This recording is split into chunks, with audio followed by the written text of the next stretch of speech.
அஸ்ஸலாமு அலைக்கும். Hi friends, எல்லோரும் எப்படி இருக்கீங்க? இன்றைக்கி நான் வந்து க்ளீனிங் ஒர்க்கு தான் பார்க்க போகிறேன்.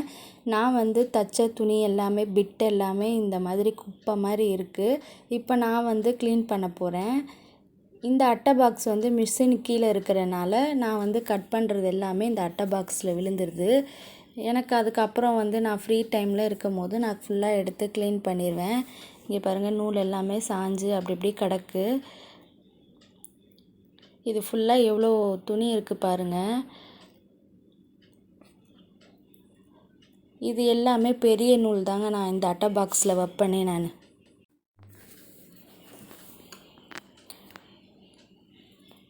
இப்போ நம்ம இது ஃபுல்லாகவே எடுத்து க்ளீன் பண்ணிடலாம். சின்ன நூல் எல்லாமே நான் வந்து தனியாக ஒரு கவரில் ஒரு கூடையில் தான் நான் போட்டு வச்சுக்கிருவேன். இப்போ நம்ம பெரிய நூல் எல்லாமே எடுத்து க்ளீன் பண்ணி அழகாக வச்சாச்சு. லைட் கலர் எல்லாமே பெரிய நூலில் கிடைக்கும், டார்க் கலர் எல்லாமே சின்ன நூலில் கிடைக்கும். நான் எது இருக்கோ அந்த மாதிரி டார்க் கலர்ஸ் எல்லாமே வாங்கி வச்சுக்கிருவேன். Black colour, pink colour, light pink, brown அந்த மாதிரி நம்மளுக்கு தைக்கும் போது மேட்சிங்காக போட்டால் தான் நல்லாயிருக்கும்.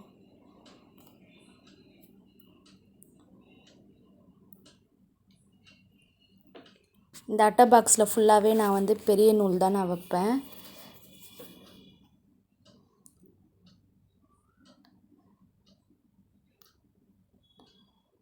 எனக்கு வந்து சின்ன குட்டி பிளேஸ் தாங்க இருக்குது. டைலர் மிஷின் போட்டு நான் ஸ்டிச் பண்ணுறதுக்கு தான் சின்ன பிளேஸ் இருக்குது. அதனால் எனக்கு ரொம்ப பெரிய பிளேஸ் இல்லாதனால, எனக்கு ஷெல்ஃப்லாம் இல்லாதனால நான் இந்த மாதிரி அட்டை பாக்ஸில் தான் நூல்லாம் நான் வச்சுக்கிருவேன். இந்த மாதிரி கூடையிலையும் அடுக்கி வச்சுருக்கேன். மிச்ச நூல் எல்லாமே கவரில் தான் நான் போட்டு வச்சுருக்கேன். இது எல்லாமே புது நூல், இப்போ வாங்கினது. பெரிய நூல் எல்லாமே நான் பாக்ஸில் வச்சுருக்கேன். இந்த கவர்லேயும் நூல் தாங்க இருக்குது. சின்ன கவர்லேயும் நூல் தான் இருக்குது, பெருசுலேயும் நூல் தான் இருக்குது. எவ்வளோ கலர்ஸ் இருக்குது பாருங்கள். இது ஃபுல்லாகவே நூல் தான். இப்போ நம்ம வந்து மிஷின் கொஞ்சம் டஸ்ட்டாக இருக்கிறனால நம்ம கொஞ்சம் க்ளீன் பண்ணிடலாம். தைச்சிட்டே இருக்கிறனால நம்மளுக்கு வந்து டைம் கிடைக்கவே மாட்டேங்குது. அதனால் கொஞ்சம் ஃப்ரீ டைம் இருக்கிறப்போ நான் வந்து மிஷின் எல்லாம் க்ளீன் பண்ணி வச்சுருவேன். ஏன்னா டஸ்ட்டு ரொம்ப சேர்ந்துட்டே இருந்துச்சுன்னா நம்மளுக்கு வந்து தையல் ஒழுங்காக வராது. அதே மாதிரி முடிச்சா வரும் தையல், லூஸ் தையல் விழும், அந்த மாதிரி நிறையா ப்ராப்ளம்ஸ்லாம் இருக்குது. அதனால் வந்து நம்ம வந்து தைச்சி முடிச்சிட்ட பிறகு க்ளீனாக வச்சுக்கிறது நல்லது. எவ்வளோ டஸ்ட் இருக்குது பார்த்தீங்களா? சின்ன ஒரு ஊசி வச்சு அதெல்லாமே எடுத்துருங்க. உங்கள் மிஷின்லேயும் இந்த மாதிரி இருந்துச்சுன்னா நீங்களும் க்ளீன் பண்ணி வச்சுக்கோங்க. அப்போ தான் நம்மளுக்கு வந்து தையல்லாம் நல்லா வரும். லூஸ் தையல் இல்லாமல், சுருக்கமாக இருக்காமல், நல்லா ஸ்டிச்சிங் வந்து சூப்பராக வரும். இந்த மாதிரி ஊசியில் எடுத்திங்களா சின்ன சின்ன கேப்பில் கூட நம்மளுக்கு வந்து அந்த பஞ்சு மாதிரி இருக்கிறது எல்லாமே வந்துடும். நான் வந்து மிஷின் ஆயில் வந்து 6 மாதத்துக்கு ஒருக்கா தான் நான் வந்து மிஷின் ஆயில் ஊற்றுவேன். இப்போ வந்து நான் ரொம்ப நாள் ஆயிடுச்சு மிஷின் ஆயில் ஊற்றி. இப்போ எனக்கு அப்படியே தான் இருக்குது. ஆயில் ரொம்ப குறைஞ்ச மாதிரி இல்லை. எவ்வளோ டஸ்ட் இருக்குது பார்த்தீங்களா?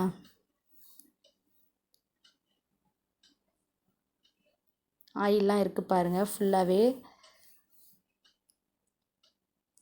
நம்ம தைக்க டஸ்ட் எல்லாமே அந்த கப்பு மாதிரி இருக்கிற இடத்துல வந்து நம்மளுக்கு கீழே விழுந்துரும்.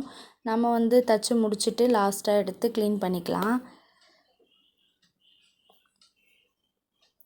ஃபுல்லாகவே அந்த ஓரத்துலலாம் இருக்கும், பாபின் கேஸ் கிட்ட அந்த மாதிரிலாம் இருக்கும் போது நம்ம ஊசி வச்சு எடுத்தோம்னா ஈஸியாக வந்துடும். அந்த பஞ்சு மாதிரி இருக்கிறதெல்லாம் ஃபுல்லாக துணி வச்சு நம்ம வந்து ஃபுல்லாக தொடச்சிக்கலாம். எவ்வளோ டஸ்ட் இருக்குது பாருங்கள். இந்த சைட்லலாம் இருக்கிறதெல்லாம் வந்து கத்திரிக்கோல் வச்சு இல்லை ஒரு ஊசி வச்சு சைடில் எடுத்து விட்டிங்கன்னா அது எல்லாமே வந்துடும்.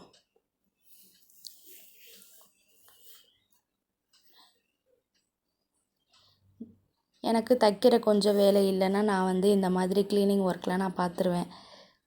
எனக்கு டைம் கிடைக்கிறப்போல்லாம் நான் வந்து மிஷினை வந்து க்ளீனாக ஆயிலெலாம் போட்டு ஃபுல்லாக க்ளீனாக வச்சுக்கிருவேன். அப்போ தான் நம்ம தைக்கும் போது வந்து ரிலாக்ஸாக நம்ம வந்து தைக்க முடியும். பாபின் கேஸ் போடுற இடம், அந்த ப்ளேஸு, பாபின் வைக்கிற இடம் எல்லாமே நான் ஃபுல்லாக தொடச்சிடுறேன். ஃபுல்லாக ஒரே டஸ்ட்டு.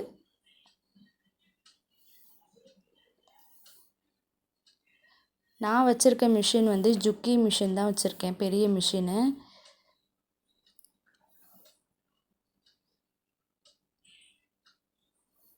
இந்த மாதிரி ஓரத்துலலாம் வந்து நீங்கள் டஸ்ட்டெல்லாம் எடுத்து விட்டுறலாம்.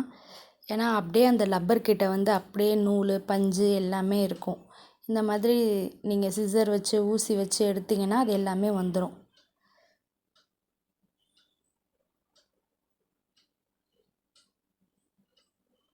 கொஞ்சமாக ஆயில் போட்டு ஃப்ரண்ட்டு பேக்கு எல்லாமே நீங்கள் வந்து தொடச்சிங்கன்னா அதில் உள்ள ஜூஸு எல்லாமே வந்துடும் நம்மளுக்கு. இப்போ நம்ம வந்து ஃபுல்லாகவே ஃப்ரண்ட்டில் க்ளீன் பண்ணிட்டோம்.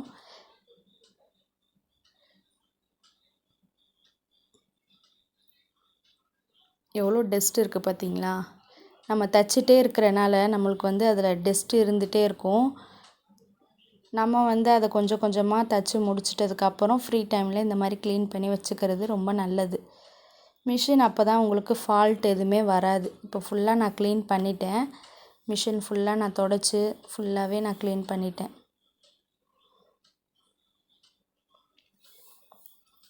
கீழே எவ்வளோ துணி இருக்குது பாருங்கள், பிட்டு துணி.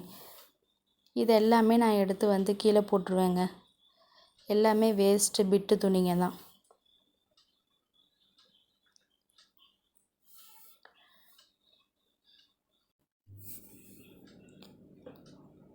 ஓகே ஃப்ரெண்ட்ஸ், நான் வந்து ஒரு வழியாக க்ளீன் பண்ணிட்டேன். நான் அடுத்தடுத்த வீடியோவில் ஸ்டிச்சிங் வீடியோ போடுறேன். XL, XXL nightie stitching video போடுறேன் உங்களுக்கு. ஓகே ஃப்ரெண்ட்ஸ், நம்ம வீடியோ பிடிச்சிருந்தா லைக் பண்ணுங்கள், ஷேர் பண்ணுங்கள், மறந்துடாமல் சப்ஸ்கிரைப் பண்ணிக்கோங்க.